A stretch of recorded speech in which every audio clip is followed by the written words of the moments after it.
Hey guys, this is Wesley Todd with Florida Prison Consulting, and I want to talk about the most dangerous thing in the federal prison system. And you probably got different ideas of what that might be, but let me tell you the truth of the matter. The truth of the matter is the most dangerous thing is not the mold, it's not the open sewage, it's not the violence. I know a lot of you guys probably thought violence, but no, that's not the most dangerous thing. The most dangerous thing is going into federal prison with a 1-year sentence and catching a 30-year sentence while you're in there, or multiple 30-year sentences. And this could be from a variety of reasons.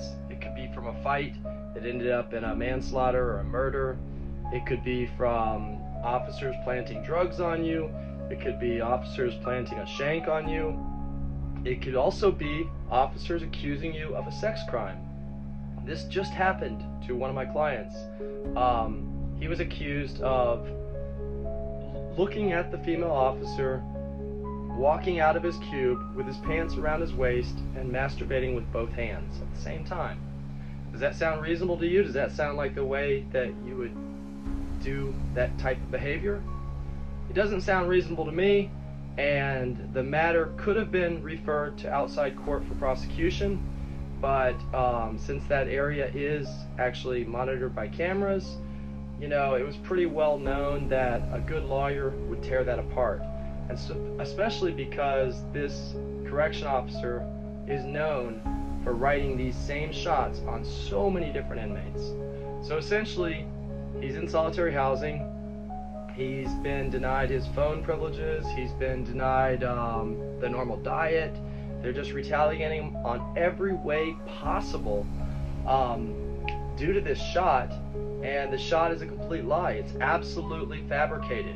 But, you know, the lieutenant signed off on the shot. The DHO officer found him guilty for the shot, all the while knowing that this officer does this to everyone. And just reading the simple disciplinary report, you can see how fabricated this is. Like, it doesn't even make sense. You don't use two hands. And how can you walk with your pants around your ankles? Like, it doesn't make sense. Or around below your waist. Nothing in it makes sense. But this is the kind of nonsense that these officers are engaged in on a daily basis, and if you let them get away with it, they're going to continue and you're going to have a really rough sentence.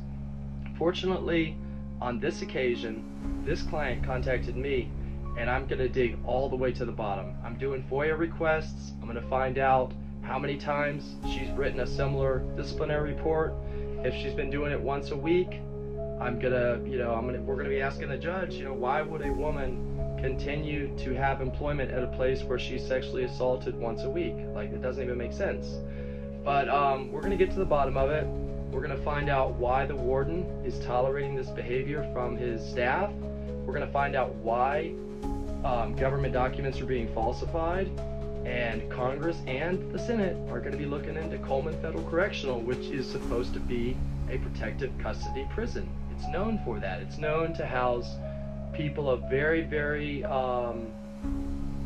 people that really need to be protected, and that's what it was set up to be.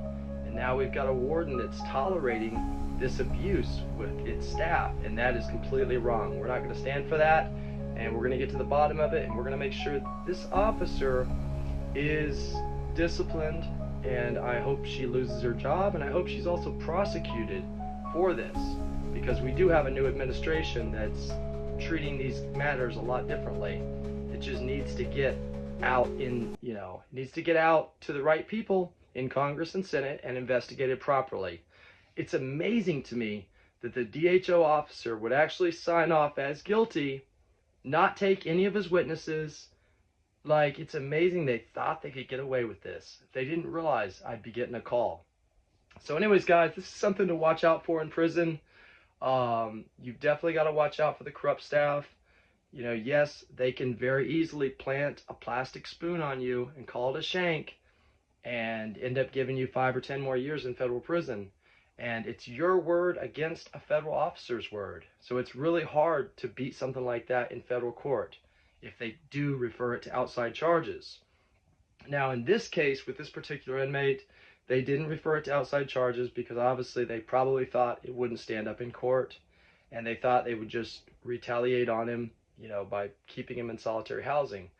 but this is going to backfire on Coleman. I'm glad I found out about it because I'm really excited to dig into this.